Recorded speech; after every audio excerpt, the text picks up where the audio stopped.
Հաղթանակի ժամանակը 20-րդ դարի ամենակարևոր իրադարձությունը հայրենական մեծ պատերազմն էր։ Հաղթանակի մասին պետք է անվերջ խոսել, այլապես դրանք կդադարեն կրկնվել։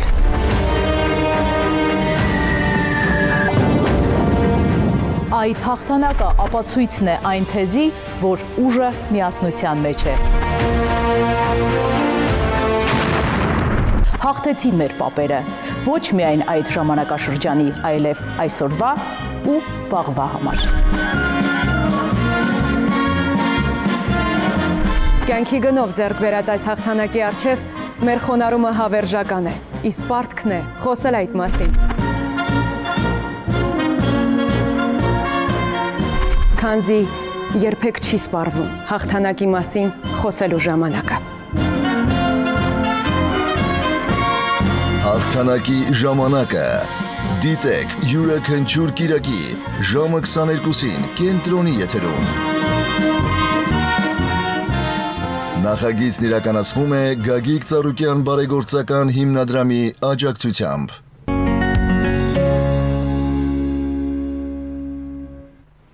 Շարունակում ենք մեր եթերը սիրելի հեռուստադիտողներ, Կենտրոն հեռուստաընկերությանը հետևող բոլոր հեռուստադիտողները գիտեն, որ փետրվարին Կենտրոն հեռուստաընկերության եթերում մեկնարկեց հաղթանակի ժամանակը նախագիծը, նվիրված հայրենական պատերազմում տարած միասնական հաղթանակի 80-ամյակին։ Հաղորդումը կամփոփվի մայիսի 11-ին, նախագծի մանրամասների մասին կխոսենք հաղորդման հաղորդավարների հետ։ Այո, սիրով մեր հյուրերին ներկայացնեմ Բեթխեհեմ Արաբյան, Իզաբելլա Հովհաննիսյան, Իլոնա Սարգսյան, բարև ձեզ։ Բարի առավոտ։ Բարի լույս, շնորհավոր, շնորհավորում ենք։ Այո, շնորհավոր։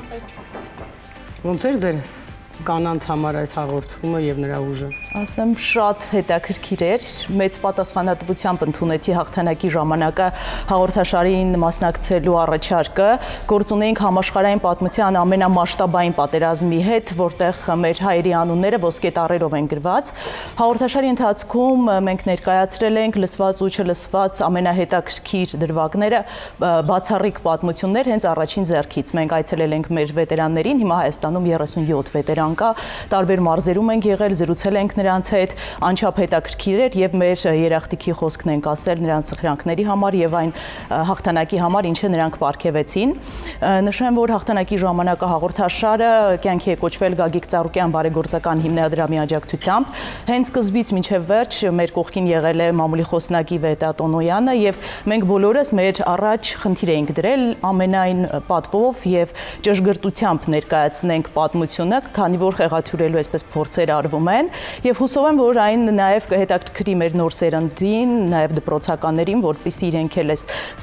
սխրանքներով ոգեշնչվեն եւ նոր հաղթանակներ կերտեն։ Տաղստված։ Ինչ հետաքրքիր պատմություններ կան, որ վետերանները պատմում են, որ չգիտեմ այդ պատմությունների մասին մենք տեղյակ չենք եւ ոչ միայն վետերանների պահով ինչ պատմություններ կան, որ իրենք այդքան հանրային չեն, հանրայնացված չեն եւ դուք այս հաղորդաշարի ընթացքում բարձել եք, իմացել եք։ Պատմեք։ Իմ պապիկը, որ ես շատ ֆիքսել եմ, այդ 101-ամյա Միշա Սահակյանն էր, ով մինչ օրս աշխատում է գյուղատնտեսության ոլորտում, այսինքն ինքը աշխատում է ու իրան ապրեցնում է հողը, ու ինքը մեզ վերջում ասեց, որ շնորհակալ է շատ, որ հյուրընկալել ենք իրեն ու խնդրեց, որ կողակից գտնենք իր համար, որովհետև ինքը ուզում է, որ շփվելու մարդ լինի ու ինքը կարողանա արտահայտի իր էմոցիաները, որովհետև եւս այն ժամանակ ասում է, որ ինքը շատ սիրում էր մարդկանց վայ չգիտեմ Իմ հերոս պապիկը, հաղորդաշարի հերոս պապիկը։ Բայց նաև ես շատ շնորհակալ եմ այս հաղորդաշարին ու ճակատագրին, որ ես հայտնվեցի հենց այստեղ, որովհետև հաղթանակի ժամանակը իմ համար եւս մի բացահայտում էր, որովհետև հենց ճիշտ ժամանակին, երբ ես ինքս Արցախից եմ, երբ ես կորցրել էի հավատը, որ հաղթանակը իրապես կարող է լինել, ես հայտնվեցի այս ոլորտում ու իմացա ավելի մանրամասն, որ միասնական ուժով, թեև ամենադժվար իրավիճակներում կարող ես գնալ ու դիմադրել թշնամուն ու կրել հաղթանակ։ Ու այսօր նաև շատ սիմվոլիկ օր է խոսելու հաղթանակի մասին, քանի որ մեր հայրենիքը այսօր շատ կիսատված է ու մենք պետք է ուժ գտնենք, որպեսզի մեր մայրենիքը վերադարձնենք։ Ունենք հայրենիք, բայց այս պահին չունենք մեր մայրենիքը։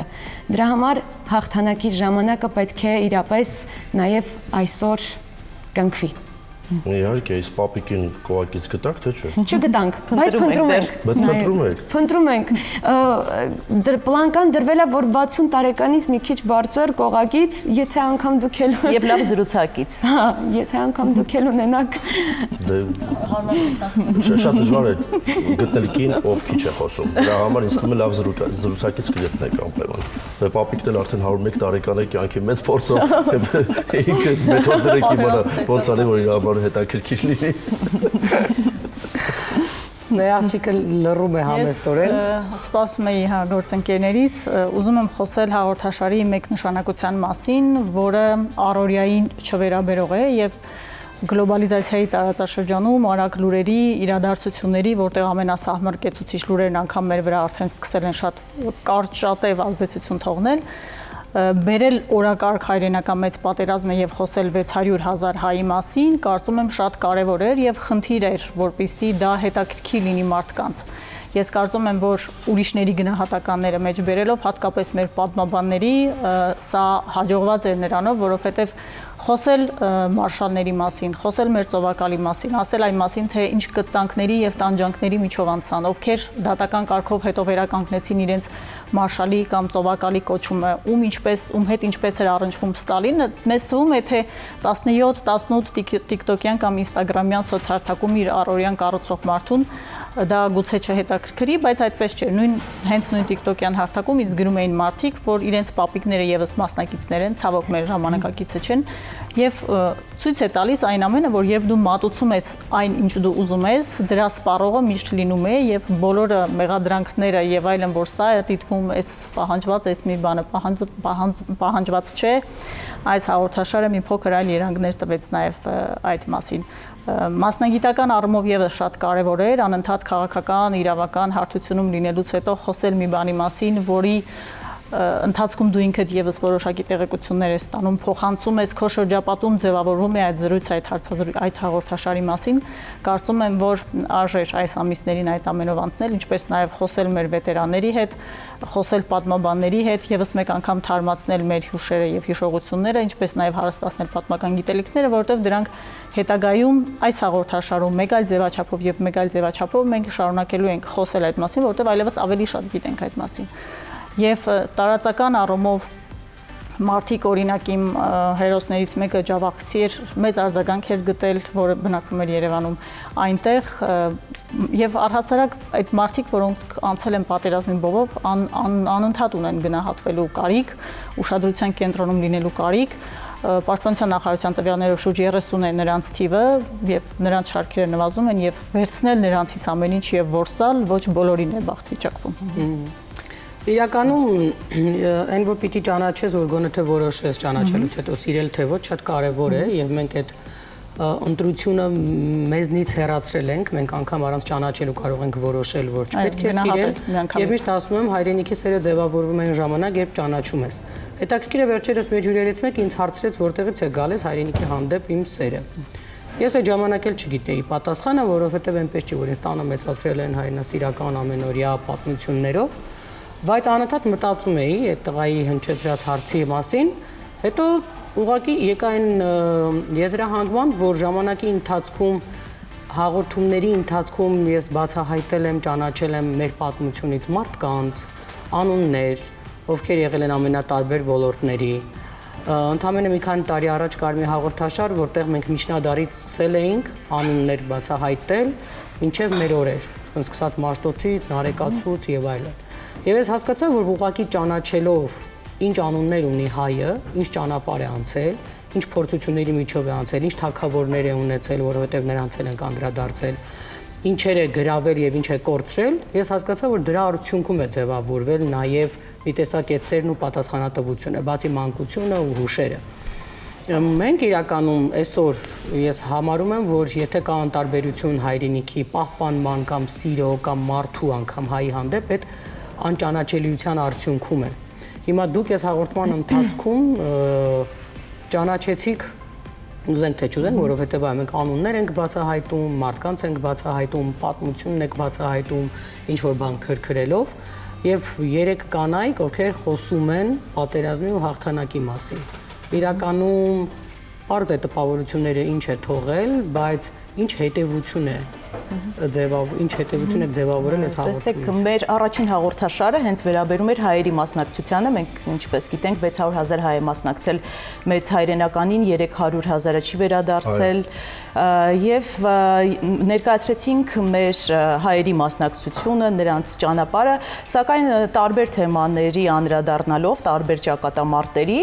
մեկ էլ տեսնում էիր հայի անուն ազգանուն է դուրս գալիս եւ հասկանալի էր, որ արդեն հաղթանակի հետքը այսպես հայերի անունները այսպես ոսկե տառերով գրված են եւ շատ էինք ուրախանում, որտեղ ճակատագրական այդ պատերազմների եւ մարտերի ընթացքում մեր հայերը մեծ մասնակցություն են ունեցել եւ պատահական չէ, մենք բոլորս մի քանի տարի առաջ ականատես եղանք Միսակ Մանուշյանի վերահուղարկավորությանը Ֆրանսիայում, Ֆրանսիան իր ամենաբարձր պատիվներով վերահուղարկավորեց, չափազանց հետաքրքիր է նրա կյանքի պատմությունը, թե ինչպես հայոց ցեղասպանությունից փրկված որբերը ինքը եւ Մերլինեն անցնում են գնում են Ֆրանսիային, հասնում անհայրենիքի անձնագրով եւ դառնում են Ֆրանսիայի, Միսակ Մանուշյանը դառնում է Ֆրանսիայի ազգային հերոս, կարծում եմ, որ հայ-ֆրանսիական բարեկամության հիմքում նաեւ մեծ ավանդ ունի Միսակ Մանուշյանը։ Իհարկե, սա չքննարկվող փաստ է, բացարձակ։ Բացի մեր 4 մասով ներողություն մի բան ասեմ, մենք միշտ մտածում ենք, որ ինչ որ բան երբ կատարվում է, կամ մեզ հետ չի կատարվելու, կամ մեր հետ որևէ առնչություն չունի։ Վանաձորյան մի սովորական բազմաբնակարան շենքում ապրում էր մեկ կին, որը Լենինգրադի 900-օրյա պաշարման ականատեսն էր։ Այնտեղ էր ապրել, սովից իր եղբայրն էր մահացել, եւ մենք շատերը անգամ հիմա էլ անցնում են այդ շենքով առանց մտածելու, թե օրինակ ինչ կռիվների միջով է անցել այդ կինը, կյանքում ինչ դժվարությունների միջով է անցել, ինչպես է Սպիտակի երկրաշարժի ժամանակ 30-ի հասնող օրիորդների տարել իր մոտ եւ սկսել ինչ որ ասեղնագործություններ սովորեցրել, հասկանում ենք, որ դժվարությունները միևնույն է փուլ առ փուլ մեզ հանդիպելու են եւ ի վերջո հաղթում է նա, ով հաղթելով հաղթահարում է բոլոր դժվարությունները եւ պետք է անցնել դրանց միջով, այսինքն պատկերացնել իդեալական ինչ-որ մի բան մեր կյանքում միևնույն է ինչ-որ մի փուլ չի լինելու։ Հիմա մենք նույն մեր ժամանակահատվածում մենք մեկ այլ կերպ անցանք պաշարումը, իրենք մեկ այլ կերպ են անցել նաեւ հայերի մասնակցությամբ, բայց պետք է հասկանալ, որ այդ փուլերը եւ մեսիջը նաև այդ հաղորդաշարի միևնույն է դրանք միշտ կրկնվելու են, միևնույն է վայրիվերումներ լինելու են, բայց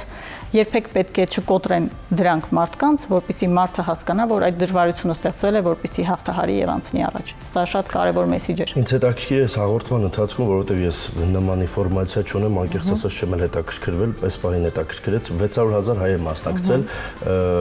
դա մեր խորհրդային Հայաստանից է եղել, թե ամբողջ աշխարհից։ Նաև Սփյուռքից հայերը, այո։ Նաև Սփյուռքից հայերը 600,000 ունենք, այստեղից ինչքան մարդ է գնացել, այնտեղից ինչքան մարդ է։ 150,000 հայ է դրսից,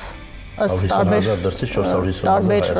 տարբեր վիճակագրությունների, որովհետև սա ահռելի թիվ է։ Այո, մենք ամենամեծ մասնակցություն ունեցող ազգերից մեկն ենք։ Այն էլ այն դեպքում, երբ պատերազմը հենց սովետական Հայաստանի տարածքում չի եղել, բայց ինչպես պատմություն ուսումնասիրում ենք, այդ տարիներին հենց Թուրքիայի դիվիզիաները կենտրոնացած են եղել Հայաստանի սահմանի մոտ եւ ելքը պատերազմի կախված էր նաեւ պայմանավորում էր, թե նրանք կներխուժեն Հայաստան, թե չեն ներխուժի եւ երբ մենք խոսում ենք վետերանների հետ, թե ինչու դուք գնացիք եւ մասնակցեցիք պատերազմին, ասում են նախ, որ մենք հայրենասեր էինք, սիրում էինք մեր հայրենիքը եւ կար այդ միասնականության զգացումը, միասին հաղթելու, ոտի կանգնելու եւ պաշտպանելու մեր հայրենիքը, անկախ նրանից, թե Հայաստանի տարածքում է եղել, թե Հայաստանի տարածքում չի եղել։ Եվ դուք վետերանների մասին հարցրեցիք, մենք բազմաթիվ հերոսներ ենք ունեցել, 104 տարեկան նաև վետերանի նկարեցինք Սարուխան գյուղից եւ նա շատ հետաքրքրությամբ էր խոսում եւ ուղիղ 40 րոպե պատմել է իր ընկերների մասին, բոլորը անուն ազգանուններով, քանի հոգի է գնացել, ինչ մարտերի են մասնակցել, հետ են եկել, որտեղ են աշխատել, քանի երեխա ունեն։ Ու այնքան ոգևորված էր, ես այդ հաղորդումից հետո հասկացա, որ երևի ամենաամուր ընկերությունը այդ զինվորական տարիներին կառուցված այսպես ընկերությունն է, նաև իր ծորնիկի մասին պատմեց, իր ծորնիկը անմահացել է 44-օրյա պատերազմի ժամանակ եւ ինքն էլ գիրք է գրել Սարուխանի հերոս զավակը։ բազմաթիվ պատմություններ կան, իրենք իրենց թորներին են պատմել այդ հետաքրքիր պատմությունները եւ իրենց այսպես ընտանիքի երեխաները այդ պատմություններով մեծացել են եւ մենք էլ ներկայացրել ենք մեր հեռուստադիտողին։ Այ հետաքրքիր է, եթե մի օր նրանք չլինեն այդ անունները ու մեզ պետք է միևնույն է, որ այդ պատմությունը ապրի։ Ինչ եք կարծում, ոնց պիտի այդ քարոզը իրականացվի։ Հիմա օրինակ հաղորդումը դա եւս ձևաչափ է, բայց առհասարակ որպեսզի սերունդները հասկանան հայի մասնակցության դերը, կարևորությունը եւ ոնց որ Դավիթն ասաց, մենք այդքան շատ չէինք էլի, որ այդ տեսակ թիվ ցույց տայինք, բայց այնուամենայնիվ արել ենք։ Ոնց ենք կարողանալու պահել դա պատմության մեջ։ Ես կարծում եմ, այս հաղորդաշարը հենց վավերագրությունն է, այս հաղորդաշարի ընթացքում եւ ով չի հասցրել դիտել, խորհուրդ կտամ Կենտրոն հեռուստաընկերության փլեյլիստում շատ հեշտությամբ կգտնեն։ Կարծում եմ, այս հաղորդաշարն էլ կծառայի այդ նպատակներին եւ բազմաթիվ այսպես դոկումենտալ ֆիլմեր կան եւ պատմություններ այդ միջոցով եւս։ Եվ մենք հիմա այնպիսի ժամանակահատվածում ենք ապրում, որ դեռևս կարողանում ենք հենց առաջին ձեռքից վետերաններից լսել նրանց չափազանց հետաքրքիր պատմությունները։ Ես նշեմ, որ այսօր նաև աղջիկներին եմ ասել, որ իմ տարիքին համեմատ ես երբևիցե միշտ իմացել եմ հայրենական մեծ պատերազմի մասին, բայց երբևիցե այսքան հետաքրքրված, եթե անկեղծ չեմ եղել, հիմա եթե միտեղից անգամ ինչ-որ միտեղից լսում եմ հայրենական մեծ պատերազմ, արդեն սենց ուզում եմ ես լսեմ ինչ ա ինքը ասում, որովհետև այսքան ամիսների կտրվածքով այնքան անկեղծորեն ու սրտացավ ենք մոտեցել ու ամեն պապիկի հետ վերապրել ենք իր ապրածը, խոսել ու ես լիքը էմոցիաներով, լիքը աշխատանքային աճով ու այդ իմ համար, չգիտեմ, դրա համար հաղթանակի ժամանակը մի ուրիշ նշանակություն եւ իմ աշխատանքային սենց ստարտափի մի հատ մեծ ռուսերենով ասեմ պասելա, դրա համար էլ շատ գնահատված է։ Ձեր ասածը իդեպ ռուսալը ինչպես դառնա առօրյա մաս եւ երբ չլինեն, հա, պատերազմի վկաները ինչ անել, կարծում եմ, որքան էլ որ մարդիկ նույն բարեգործական հիմնադրամները եւ այլն կշարունակեն անել տարբեր նախագծեր, կդարձնեն նաեւ որոշակի իրազեկվածության հարթակներ տարբեր ձևաչափերով կձևավորեն, դա պետք է դառնա նաեւ պետական քաղաքականության մաս, որովհետեւ մենք մեզ պետք է համարենք այդ հաղթանակի ժառանգորդը, որովհետեւ մեր պապերն են այնտեղ զոհվել եւ դա որևէ մեկի հաղթանակը չէ եւ մի անձնյա հաղթանակ չէ։ Հետևաբար այս գաղափարի տարածումը շատ պետք է կարևորվի եւ շատ պետք է կարևորվի նաեւ պետական ինստիտուտների կողմից։ Դրա համար ժամանակին դեռ շատ տարիներ առաջ մայիսի 9-ին այնպիսի հետաքրքիր պարադներ էր արվում, դա մի ֆանտաստիկ տոն էր, ոչ թե նայում էինք, մասնակցում էինք, այո, գնում էինք Ես ու Ամիշիկը առավոտյան խոսում էինք դրա մասին, որ ինչքան հետաքրքիր էր անցնում, ինչքան սրտի տրոփյունով էինք մենք այդ ծաղիկը տանում այդ անմար կրակի ու Հայաստանի Հանրապետության գրեթե բոլոր մեծ քաղաքների մասն է խոսքը եւ այո իհարկե եթե մի ազգից 600,000 հոգի մասնակցել է, փոքր ազգից 600,000 հոգի մասնակցել է, դա միանշանակ դու պետք է այդ հաղթանակը վերագրես նաեւ քեզ եւ մեծ շուկով տոնես, որովհետեւ եթե մենք չենք տոնում այդ հարսանաքները, հաղթանակները չենք արժևորում, բնականաբար մենք ապագայում հաղթանակների հանդեպ ոչ էներգետիկ առումով, ոչ կրթվածության առումով, ոչ առհասարակ որդուդ ինչ-որ մի բան թողնելու առումով դու հաջողության չես հասնի, որովհետև այո, պետք է հաղթանակները գնահատես, ես միշտ Անուշիկի հետ նաև այդ թեմայով խոսում ենք, հենց ինձ ասում են ցուրտ ու մութ տարիներ, ես այդ մարդը դառնում եմ թշնամին, որովհետև ոչ մեկ չհիշեց, որ դա հաղթանակի տարին է, հիշեց, որ ինքը սև հաց էր ուտում, բայց չհիշեց, որ տղեկը հաղթեցին եւ տարածքները ազատագրեցին։ Դրա համար էլ այս սև ամպերը մեր գլխին կուտակվեցին, հուսով եմ եկող սերունդը, իմ տղայի սերունդը, իր տղայի սերունդը ավելի գիտակից ու ավելի բանիմաց կլինի եւ ավելի հաղթանակների հանդեպ ավելի հարգանքով լեցուն կլինի եւ ավելի կիրթ կլինի, որ կարողանանք հետագա հաղթանակները կերտել, որովհետեւ միանշանակ տարածքներ Արցախից է։ Միանշանակ տարածքներ գոյություն չունեն, չկա տենց մի պետություն, որը որ տարածքային խնդիր չունենա եւ չկա տենց պետություն, որը որ տարածքային հարցեր չլուծի, այնպես որ մենք այսօր մեր տարածքները գրավել են, վաղը մենք կազատագրենք լեռներում կլինի։ Այո, իհարկե կլինի, իհարկե կլինի։ Իհարկե կլինի հարսանիք լեռներում։ Ասեմ ավելին, հարսանիքները կլինեն միայն լեռներում։ Աստված տա։ Մենք իհարկե հաղթանակի ժամանակ վերնագրի տակ խոսել ենք հայրենական պատերազմի անցած ճանապարհի եւ մեր հայ անունների մասին, բայց ես կարծում եմ հենց այս արտահայտությունը պիտի ամեն օր ուղղորդի յուրաքանչյուր հայի, որովհետև միշտ է հաղթանակի ժամանակը։ Եվ եթե մենք կարողանանք այս տրամաբանությամբ եւ մեր անցած ճանապարհը մեզ որպես հետեւություն որովհետև ոչ միայն սխալներ, այլ նաև հիշել, թե մենք ինչ հաղթանակներ ենք կարողացել գրանցել, ես վստահ եմ, որ մենք հաջորդիվ էլ այդ էմոցիաներով, գաղափարներով եւ այդ սպասումով պիտի ամեն օր ապրենք, որովհետեւ միշտ հաղթելու ժամանակն է եւ երբեք չի կարելի սովորել պարտության, երբևէ միշտ պետք է հաղթել եւ թող որ այդ հաղթանակները լինեն ազնիվ, թող որ այդ հաղթանակները լինեն առանց ծայրահեղությունների, պարզապես գանք այդ գիտակցության, որ յուրաքանչյուր ոլորտում մենք պետք է միշտ հաղթանակներ գրանցենք։ Շնորհակալ ենք, որ մեջ յուրն էիք։ Սիրով։ Անցնենք առած իրելի հեռուստադիտողներ, մեր եթերում գովազդ, որից հետո կշարունակենք։